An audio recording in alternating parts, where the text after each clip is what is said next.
بسم اللہ الرحمن الرحیم۔ اس وقت کراچی شہر میں بدترین صورتحال ہے لوڈ شیڈنگ کی۔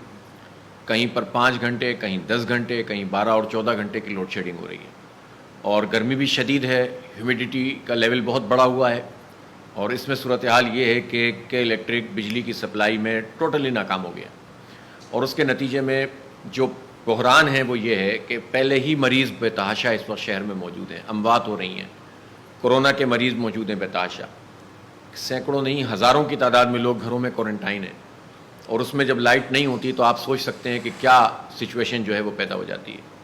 پھر اسی طرح سے اب اسکول بند ہیں، اسکول بند ہونے کی صورت میں اب یہ ہو رہا ہے کہ آن لائن جو ہے وہ کلاسز شروع ہو گئی ہیں۔ اب آن لائن کلاسز ویسے ہی ایک بہت بڑا مسئلہ ہے، جب بجلی نہیں ہوتی اور مسلسل نہیں ہوتی اور کئی گھنٹے 4 5 6 گھنٹے نہیں ہوتی، تو آپ سوچ سکتے ہیں کہ آن لائن کلاسوں میں کس طرح سے موبائل چارج ہو سکیں گے، کس طرح لیپ ٹاپ چارج ہو سکیں گے، اور کس طرح سے ہمارے بچے جو ہے تعلیم حاصل کر سکیں گے۔ گویا یہ جو بحران ہے یہ بجلی کی کمپنی کے الیکٹرک کے نتیجے میں مزید بڑا ہو گیا ہے اور بدترین ہو گیا ہے۔ افسوس کی بات یہ ہے کہ اس صورتحال پر حکومت کی کوئی اتھارٹی ایسی نہیں ہے کہ جو ان کو پوچھنے والی ہو، ان سے طلب کرنے والی ہو رپورٹ کہ ایسا کیوں ہو رہا ہے۔ نیشنل گرڈ سے کے الیکٹرک مسلسل 650 میگا واٹ بجلی لے رہا تھا، اور اگر آپ اس میں جو جھمپیر وقت کا اسٹیشن موجود ہے اس کو بھی ملا لیں تو تقریباً 800 میگا واٹ کی بجلی ان کو انتہائی سستے نرخوں کے اوپر مل رہی ہے گورنمنٹ کی طرف سے۔ اور یہ گورنمنٹ کی طرف سے ملنے والی بجلی جو ہوتی ہے یہ بیسیکلی تو قوم کا سرمایہ ہوتا ہے نا، کہ جو ان کو دی جا رہی ہے، اور یہ ایک پرائیویٹ کمپنی ہے۔ واضح رہے کہ ابراج گروپ کے الیکٹرک کی جو کمپنی ہے وہ ایک پرائیویٹ کمپنی ہے جو 2005 میں پرائیویٹائزیشن ہوئی، پھر 2009 میں دوبارہ پرائیویٹائزیشن ہوئی اور ابراج گروپ کے پاس ہی آ گئی۔ ابراج گروپ کیا ہے؟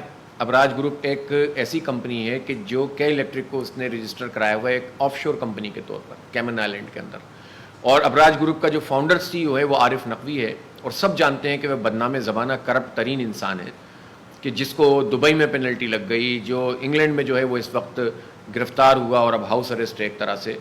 اور افسوسناک بات یہ ہے کہ یہ عارف نقوی صاحب تمام حکومتوں کے منظور نظر ہیں انکلوڈنگ عمران خان صاحب، اور ان کے خلاف کوئی کارروائی نہیں ہوتی، ان کے خلاف کوئی کرپشن کے حوالے سے بات نہیں ہوتی۔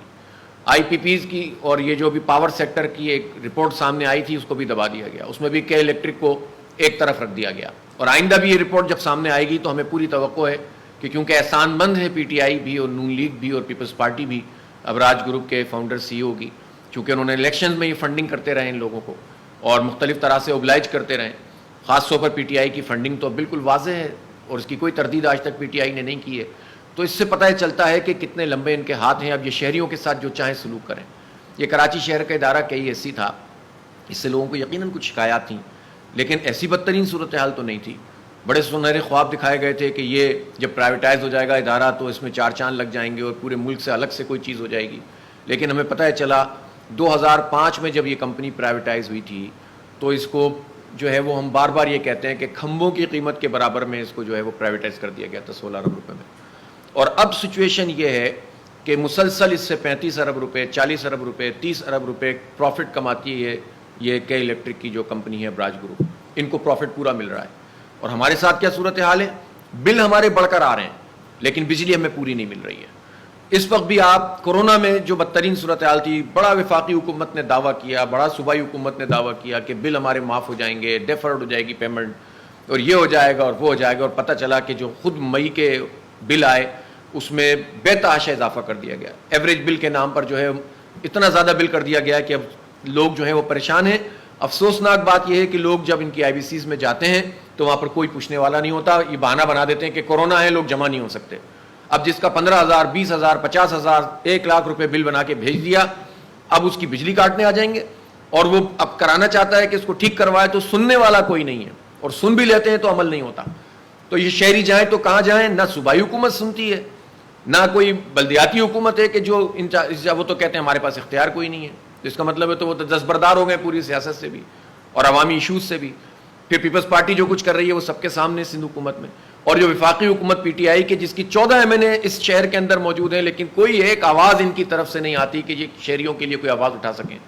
صورتحال یہ ہے کہ 2005 میں جب یہ کمپنی پرائیویٹائز ہوئی تھی تو اس وقت ہماری جو پاور جنریشن تھی یونٹس میں وہ تقریباً 9,000 ملین یونٹس تھی، اور اس پورے 15 سال کے اندر اس پرائیویٹ کمپنی نے اس میں 1,000 ملین یونٹ کا بھی اضافہ نہیں کیا، اور بل میں کتنا اضافہ ہو گیا؟ زمین اور آسمان کا فرق واقع ہو گیا.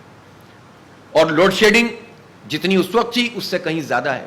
سروسز کوئی خاص فرق نہیں آیا، بلکہ ہمارے تانبے کے تار چرا چرا کے انہوں نے بیچ دیے اربوں روپے کے، اور اب ایلومینیم کے تار ڈالے ہیں. اب یہ جو لوڈ شیڈنگ ہے اس کے ملٹیپل فیکٹرز ہیں. ایک فیکٹر یہ ہوتا ہے کہ یہ اپنے مہنگے پلانٹ جو آئل والے ہیں وہ نہیں چلاتے اور گیس والے پلانٹ چلا رہے ہوتے ہیں. دوسرا فیکٹر یہ ہوتا ہے کہ ان کو جو انویسٹمنٹ کرنی تھی، اور میں جو بات آپ سے کر رہا ہوں یہ ان کی کتابوں میں موجود ہے، یہ ان کے معاہدوں میں موجود ہے، حکومت اور ان کے درمیان جو ہوئے $361 ملین کی ان کو انویسٹمنٹ کرنی تھی 3 سال کے اندر اندر، جب یہ پرائیویٹائز ہو رہا تھا 2009 میں، جب یہ ابراج گروپ کے پاس آیا. $361 ملین، اور اس میں ان کو کیا کرنا تھا؟ ان کو اپنی ٹرانسمیشن ٹھیک کرنی تھی، ان کو ڈسٹریبیوشن کا نیٹ ورک ٹھیک کرنا تھا، اور ان کو اپنی جو جنریشن تھی، جو ایگزسٹنگ کیپیسٹی تھی اس کو ٹھیک کرنا تھا. لیکن 1300 میگا واٹ کا 3 سال میں ان کو اضافہ کرنا تھا. انہوں نے آج تک کی تاریخ میں صرف 300 میگا واٹ کا اضافہ کیا ہے، اور جو ان کے پچھلے پلانٹس کی پوزیشن تھی وہ ڈیٹوریٹ ہو کر مزید خراب ہو گئی ہے. تو گویا کوئی نیٹ اضافہ ہی نہیں کیا انہوں نے اپنی پیداوار میں. اس کے باوجود جو اس وقت کے الیکٹرک کی اپنی پیداواری صلاحیت ہے جو ان کی کتابوں کے مطابق ہے وہ 2100 میگا واٹ ہے. 800 میگا واٹ ان کو نیشنل گریڈ سے مل رہا ہے. آئی پی پیز ان کو 300-400 میگا واٹ ان کو وہ فراہم کر رہی ہیں. اس کا مطلب یہ ہوا کہ ان کے پاس کراچی میں اگر فل لوڈ کے اوپر آپ چلے جائیں، فل لوڈ کے اوپر، تو جتنی ہماری ڈیمانڈ ہے اس سے زیادہ ان کے پاس بجلی موجود ہے. پھر بھی اگر بجلی جا رہی ہے تو کیوں جا رہی ہے؟ اس کی 2 ہی وجوہات ہیں. ایک تو یہ کہ آئل والے پلانٹ نہیں چلانا چاہتے، پیسے ہم سے والے لیتے ہیں، اور دوسری بات یہ ہوتی ہے کہ یہ اپنی صلاحیت ہی نہیں رکھتے کہ ان کا سسٹم ہی بیٹھ جاتا ہے. یہ بڑا انہوں نے کام نے سسٹم اپ گریڈ کر دیا ہے، لیکن 35 ڈگری سینٹی گریڈ پہ پارا پہنچا اور ان کا سسٹم فلاپ، اور ہیومیڈیٹی کا لیول ایک سرٹن ذرا سا بڑھتا ہے تو ان کی جو ہے ایلومینیم کے تاریں جگہ جگہ سے جو ہے وہ ٹوٹنا شروع ہو جاتی ہیں. اور پھر یہ کہتے ہیں کہ ایریا کے اندر کام ہو رہا ہے. پھر انہوں نے جو اپنے سسٹم بنایا سروس کا، کہتے ہیں ہماری گاڑیاں کام کر رہی ہیں، وہ بھی انہوں نے آؤٹ سورس کیے ہوئی ہیں. وہ ایک الگ کمپنی بنائی ہوئی ہے، الگ دھندا ہے کہ جو چل رہا ہے، اور اس کو کوئی پوچھنے والا نہیں ہے. لیکن انہوں نے جو کال سینٹر پہ لوگ بٹھائے ہوئے ہوتے ہیں، آپ فون کریں کہیں کہ بھئی ہمارے ایریا میں لائٹ نہیں آ رہی، وہ کہتے ہیں کہ ہم چیک کر کے بتاتے ہیں کہ جناب آپ کے ایریا میں لائٹ نہیں آ رہی اور اگلے 2 گھنٹے کے بعد لائٹ آ جائے گی. آپ کہتے ہیں بھائی ہماری کمپلینٹ رجسٹر کر لیں. آپ کی کمپلینٹ رجسٹر نہیں ہوگی، کہیں نہیں ہم نے آپ کو بتا دیا بس کافی ہے. آپ بحث کرتے رہیں، سر پوڑتے رہیں، آپ کی کمپلینٹ رجسٹر نہیں کرے گا. کیوں؟ ہر شہری کا رائٹ ہے کہ جب اس کے محلے کے اندر لائٹ نہیں آ رہی تو اپنی کمپلینٹ کو رجسٹر کرائے. کمپلینٹ ہی رجسٹر نہیں کرتے تو پھر یہ رپورٹ کیا پیش کریں گے؟ جو رپورٹ پیش کرتے ہیں کہ اتنی کمپلینٹ آئی، اتنا ہم نے جو ہے وہ ریکٹیفائی کر دیا مسئلے کو. گویا پھر اس کے بعد جو ہماری شکایتیں آ رہی ہیں میٹروں کے اندر، کوئی ادارہ حکومت کا یا نیپرا کا موجود نہیں ہے جو ان کے میٹرز کو چیک کر سکے. انہی کا اپنا انسپیکٹر میٹر کو چیک کرتا ہے. گویا میٹر بھی یہ سپلائی کریں گے، پیسے بھی اس سے وصول کریں گے ہم سے، اور پھر اس کے بعد جو ہے وہ اس میں اگر کوئی خرابی ہوگی تو خود ہی چیک کریں گے کہ ٹھیک ہے کہ غلط ہے. گویا جتنی چاہو چوری کر لو، ہم خود ہی بتائیں گے کہ چوری نہیں ہوئی. تو یہ اس طرح کا عذاب ہے کہ جو کراچی کے شہریوں کے اوپر مسلط ہے، اور کوئی پولیٹیکل پارٹی اس پر بات نہیں کر رہی، اور کوئی حکومت جو ہے وہ اس پر کارروائی نہیں کر رہی ہے. اب آپ مجھے بتائیے کہ اس وقت لوگ جائیں تو کہاں جائیں؟ اس لیے جماعت اسلامی جس نے جد و جہد کی، اور میں آپ کو بتاؤں کہ جماعت اسلامی واحد جماعت ہے کہ جس نے بحیثیت پولیٹیکل پارٹی کے الیکٹرک کا مقابلہ کیا ہے. ہم نیپرا میں گئے ہیں، ہم سپریم کورٹ میں گئے ہیں، ہم ہائی کورٹ میں گئے ہیں، اور آپ کو میں یہ بات بتاؤں کہ اس کے فوائد بھی ہوئے ہیں. میٹر رینٹ ان کو واپس کرنا پڑا ہے کہ جو یہ غلط طریقے سے وصول کر رہے تھے. یہ ڈبل بینک چارجز وصول کر رہے تھے، اس پر پابندی لگی ہے. یہ چارجز ان کو جو ہے وہ اب انہوں نے بند کر دی ہیں. اسی طریقے سے آپ نے دیکھا ہوگا کہ پچھلے دنوں جب بارشیں ہوئی تھیں پچھلے سال، تو کتنے لوگ، 50 سے زائد لوگ جو ہیں وہ شہید ہو گئے تھے ان کے کھمبوں سے چپک کر. اس پر ہم کورٹ میں گئے، پھر کورٹ نے ان کو آرڈر کیا، اور اس کے نتیجے میں پھر یہ ہوا کہ ارتھنگ کا کام شروع ہوا ہے. وہ کام بھی اگرچہ کہ اپنی پوری سپیڈ میں نہیں ہو رہا، لیکن پھر بھی ایک بڑے پیمانے پر کورٹ کے کہنے پر اور ہمارے پریشر پر، جو کہ ہم پولیٹیکل پریشر بھی مسلسل احتجاج کی صورت میں ڈال رہے تھے، اور نیپرا میں ہم بار بار جا رہے تھے، تو اس کے نتیجے میں کچھ کام شروع ہوا ہے. لیکن میں شہریوں سے ضرور کہنا چاہتا ہوں کہ ان حالات کا وہ ضرور تجزیہ کریں کہ کون آپ کے لیے آواز اٹھاتا ہے اس شہر کے اندر. ہمارا قوم کا اور ہمارے شہر کا ادارہ جب بکا تھا تو اس وقت ہم سب جانتے ہیں کہ ایم کیو ایم اور مشرف صاحب کی یعنی قاف لیگ کی حکومت تھی. اس کے بعد جب 2009 میں اس کی دوبارہ قیمت لگی تو اس وقت ایم کیو ایم اور پیپلز پارٹی کی حکومت تھی. تو ان لوگوں نے مل کر اس کو بیچا تھا. اور اس کے بعد آپ جانتے ہیں کہ جو پولیٹیکل پارٹیز کے عسکری ونگ تھے وہ کے الیکٹرک کے جو ریکوری آفیسرز بنے ہوئے تھے، ان کے جو عسکری ونگ کے لوگ جو دہشت گردی کرتے تھے وہ کے الیکٹرک کے ساتھ ان کا ساز باز تھا. مختلف ایریاز بانٹے ہوئے تھے مختلف پارٹیوں نے، گینگز نے، اور ان میں کے الیکٹرک کو ریکوری کر کے دیتے تھے. میٹر کاٹ دینا، بجلی کاٹ دینا، پیسے زبردستی وصول کرنا، اور بلنگ کے اوپر کوئی بات نہ سننا. اور اس طرح کے الیکٹرک نے ان سب کو اوبلائج کیا. اگر میں غلط ہوں تو یہ آئیں سامنے پارٹیز اور بتائیں کہ انہوں نے پچھلے 10 سال میں کے الیکٹرک کے خلاف کیا سنجیدہ کام کیا ہے، کتنی قانون سازی کرنے کی کوشش کی ہے.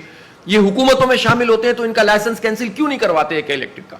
کیوں نہیں عارف نقوی کو یہاں پر انٹرپول کے ذریعے سے بلواتے؟ وہ تو پاکستان بھی گھومتے رہے ہیں، وہ تو عمران خان صاحب کے ساتھ ان کی معاشی ٹیم کے ممبر بن کے میٹنگوں میں شریک ہوتے رہے.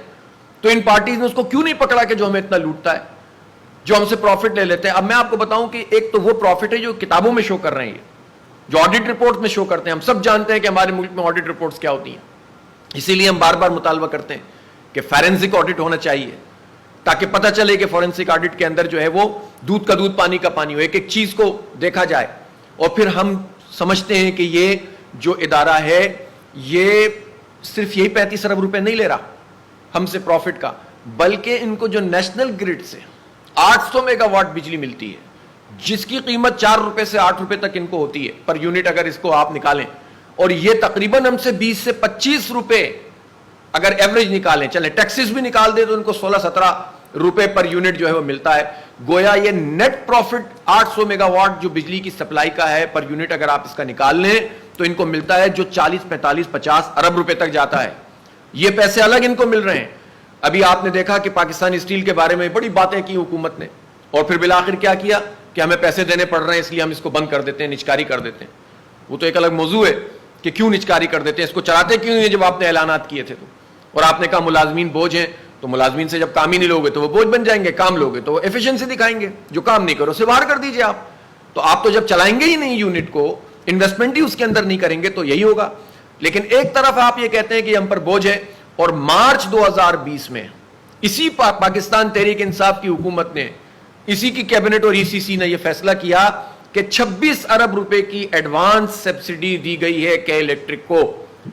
یہ بتائیں کہ کیوں دی گئی ہے، اب کیوں دی جا رہی ہے اس کو سبسڈی، جبکہ یہ پرائیویٹ کمپنی ہے اور پروفٹ بھی کما رہی ہے. یہ تو گورنمنٹ کا ادارہ نہیں ہے کہ جس کو اتنا سبسیڈائز کیا جائے، یہ ہمارے ٹیکسوں کے پیسے ہیں. تو کہنے کا مقصد یہ ہے کہ ان کو تو، اور اب کہا جا رہا ہے کہ 2023 میں 1400 میگا واٹ ان کو فراہم کیا جائے گا. میں سمجھتا ہوں کہ یہ شہریوں کے ساتھ ظلم ہے، یہ پوری قوم کے ساتھ ظلم ہے، اور یہ ہمارے 3 کروڑ کی آبادی اور 26 لاکھ سے زیادہ صارفین اس شہر کے اندر کے الیکٹرک کے موجود ہیں، ان کے ساتھ ظلم ہے. سپریم کورٹ میں 3 سال سے ہماری پٹیشن موجود ہے. ہم یہ چاہتے ہیں کہ چیف جسٹس اس کا خصوصی نوٹس لے کر فورینسک آڈٹ کروائیں اور اپنی نگرانی میں اس پورے کیس کا جائزہ لیں. ہم یہ سمجھتے ہیں کہ اس میں تمام اسٹیک ہولڈرز کو سامنے آنا چاہیے اور اس پر مؤثر آواز اٹھانی چاہیے. کل انشاءاللہ ہم کے الیکٹرک کے ہیڈ آفس پہ بھی جو ہے وہ میڈیا سے بات کریں گے، اور اس کے بعد اس وبائی صورتحال میں جہاں سب چیزیں بند ہیں، سب جگہ سوشل ڈسٹینسنگ ہے، لیکن تنگ آمد بجنگ آمد جب شہریوں کا بالکل ناطقہ بند کر دیں گے تو ہمارے پاس کوئی دوسرا راستہ نہیں ہے کہ ہم شہریوں کے ساتھ مل کر پھر احتجاج کو پورے شہر کے اندر منظم کریں. پھر حالات کی ذمہ داری حکومت کے اوپر ہے. جب حکومت اپنا رول ادا نہیں کرتی، جب نیپرا کے الیکٹرک کو فیور دیتی ہے، جب ان کی مرضی کے جو ہے وہ ان کو ٹیرف دے دیے جاتے ہیں اور ان کو ان کی مرضی کے مطابق جو ہے وہ تمام سہولتیں فراہم کی جاتی ہیں، تو پھر ہمارے پاس احتجاج اور قانونی کارروائی کرنے کے علاوہ کوئی دوسرا راستہ نہیں ہے. جماعت اسلامی عوام کے ساتھ ہے. انشاءاللہ اس موضوع پر ہم پوری طرح بات بھی کریں گے، احتجاج بھی کریں گے، اور انشاءاللہ تعالی ہم لوگوں کا حق ان کو دلانے کی جس جدوجہد کو تیزتر کریں گے اور حق دلائیں گے انشاءاللہ.